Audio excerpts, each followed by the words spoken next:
I've worked at NASA for almost 30 years, long enough that I got to see the ISS get put into orbit. It's generally regarded as one of the best things we've ever done. And I agree. The amount of scientific data, discovery, disaster observation is just priceless. We'd all be living in a worse world without that hunk of metal orbiting our planet. It's a strange feeling to see everyone talking about taking it out of the sky. On one hand, the thing is getting pretty old. It was built for 15 years of operation, but it's been functional for 21 now. On the other, a little sentimental. Maybe all the talk of dismantling it is making me feel old. Pretext first.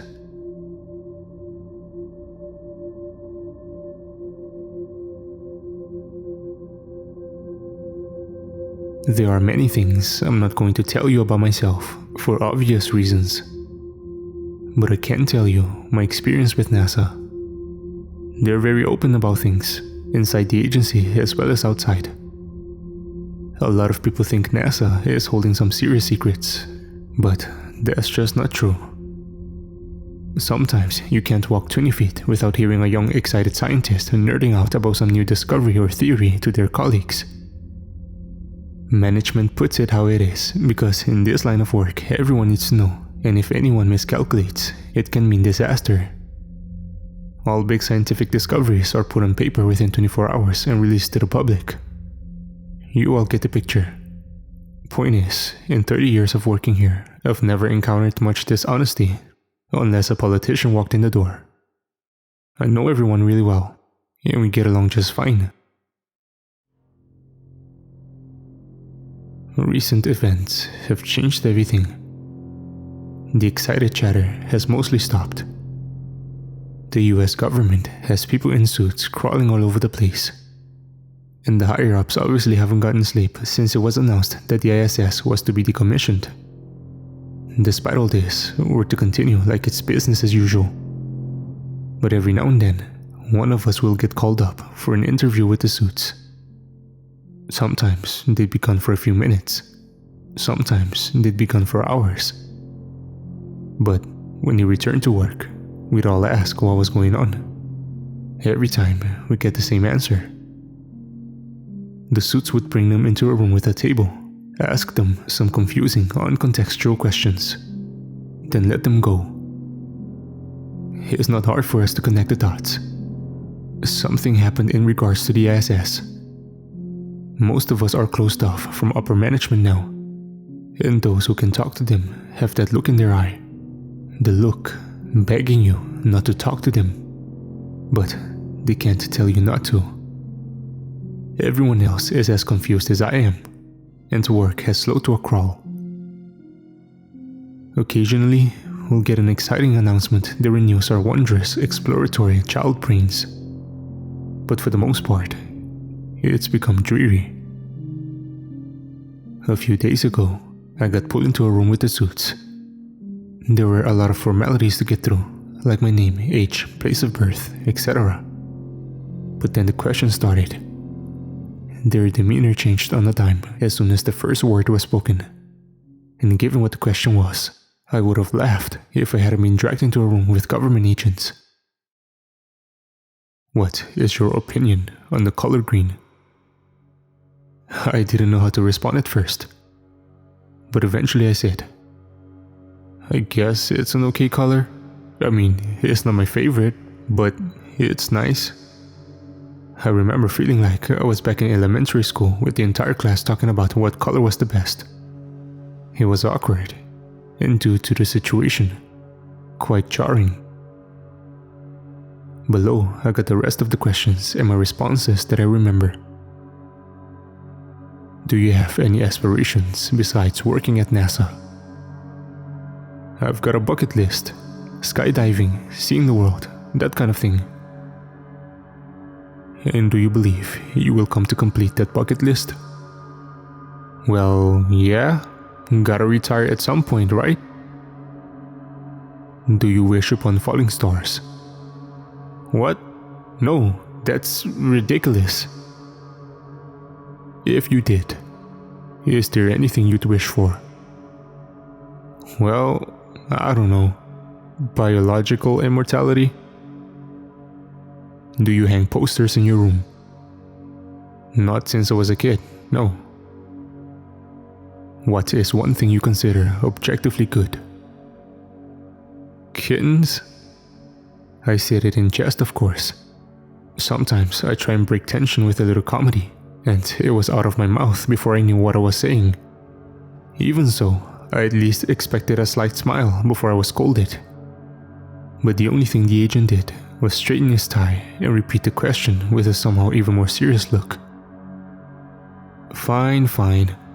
Making sure those around you live their best lives, I suppose. You suppose? No, figure of... no, that doesn't apply. Listen, this is awkward. I'll stick by what I said. Final answer. Can we move on? It was at this point I realized that, when the agent had straightened his tie, it had changed from a formal black to a dark green. Either the agent had just pulled a magic trick with the smoothness of someone from Vegas, or I just hadn't realized it had been green the entire time.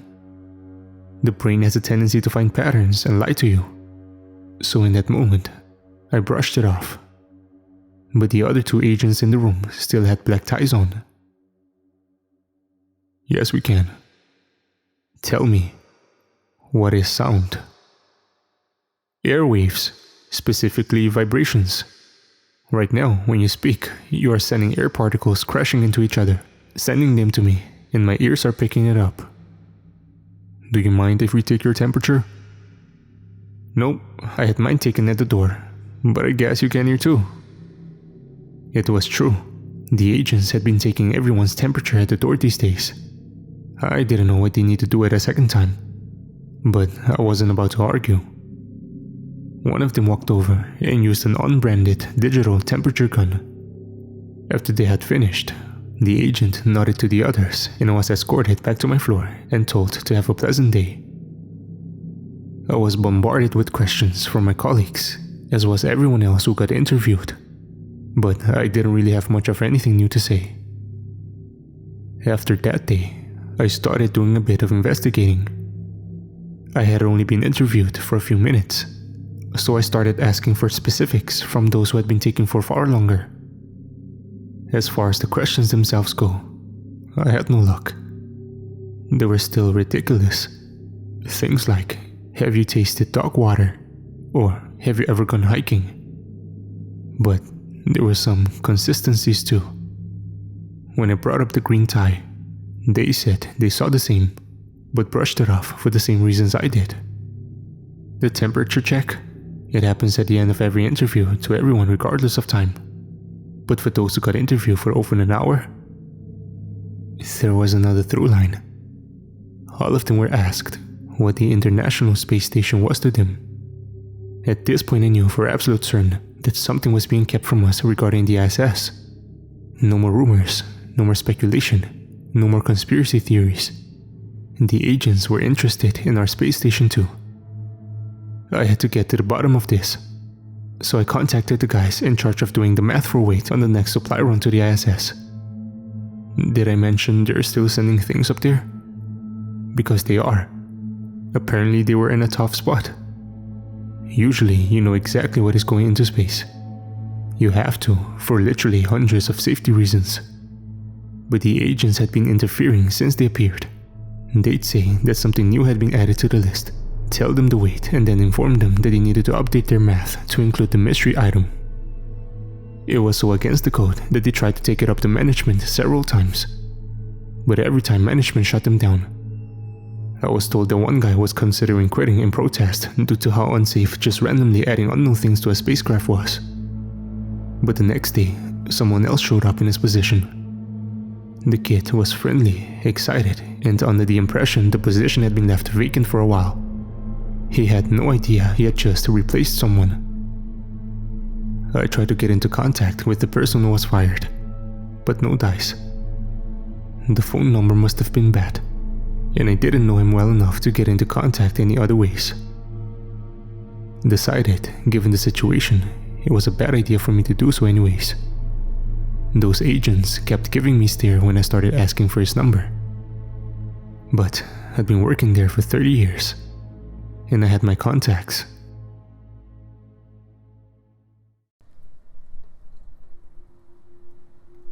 Decided to hit up some of the old ISS crew members. I was buddy-buddy with a few of them, even taking them out for drinks on occasion. I had been joking with a few of them not even a few months ago, and while our current predicament probably had nothing to do with them, I had to be certain.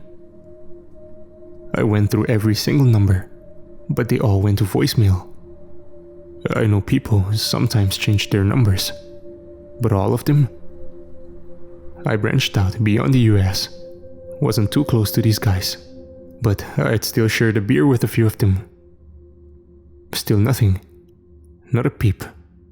Nothing but the robotic voice telling me to leave a message after the tone. At this point, I got anxious. Not a single ISS astronaut was answering the phone. I knew where a few of them lived and started compiling the addresses. But while searching them up, I came across their pages. They all have Google profiles, of course. But now all of them had death dates.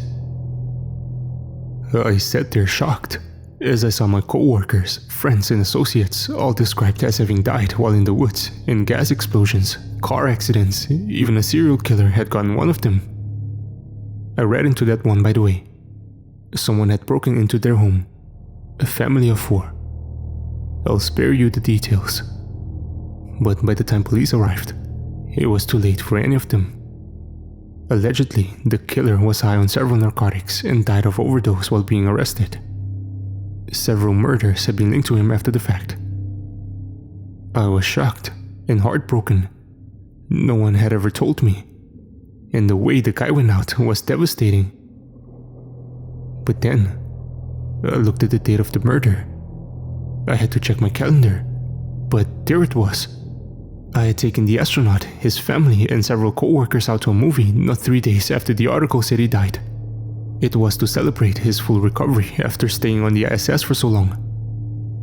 Things didn't line up, and while most of the death dates made sense to me, others didn't correlate with my calendar either. After I compiled all their addresses, I took a look at the properties. All of them were closed down due to one thing or another. Gas leak had burned one down. One of them had left the stove on. A local forest fire had destroyed another. Every single house was gone.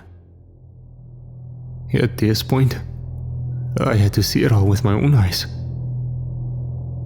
After work the next day, I went on a half-hour drive to one of the closer residences. It had been a month or so, but the property was owned by one of my closer buddies, so it wouldn't be strange to see me around the area. Sure enough, the house was a smoldering ruin. Didn't even look like it happened that long ago, maybe a day at most. There was even a fire truck still outside with firefighters sorting through it all.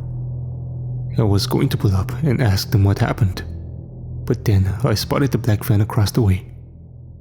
More government agents. I didn't want to be seen there, so I just drove by like anyone else would and didn't make eye contact. Could have been my paranoia, but I swore I could feel their gaze burning into the back of my skull. Now I knew every single ISS crewmate was gone under mysterious circumstances. I think it's the government itself, but I don't understand why. I'd like to believe they aren't actually dead, just in a holding cell somewhere until this all blows over. But I just don't know. To make matters worse, I was approached at work the next day. Agents, of course. They didn't bring up any specifics, just said the same thing they'd been saying from day one. Don't interfere with their business and everything will be just fine. Then they left, and the day continued as per usual. It scared me half to death though. My mind was running through the possibility that they were going to make me disappear too, and it took every ounce of mental strength I had not to look like I was caught. Not even sure I did look normal that day, to be honest, I had lost a lot of sleep and was living off of coffee. As of now, rumors about weapons being smuggled onto the SS are circulating. No one is allowed to go to the upper floors now, and people are starting to get replaced faster and faster. One of my colleagues who had been doing some investigating of his own said he looked at the SS through his telescope and swears to God that it was spinning out of control and half covered in something black. Took a look myself, but I couldn't find the station at all. It's definitely not on its projected orbital path. No one outside the agency is talking about this.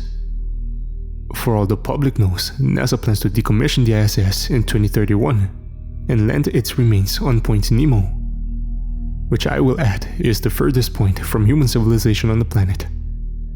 They even denied letting museums keep pieces of it, opting to just get rid of the darn thing. I'm too afraid to go to the press about it too. I don't want to be replaced, because I'm pretty sure anyone who does isn't just going back home unemployed. And those agents, they have asserted even more control. I pretty much directly report to them now, and they're the only ones who go upstairs.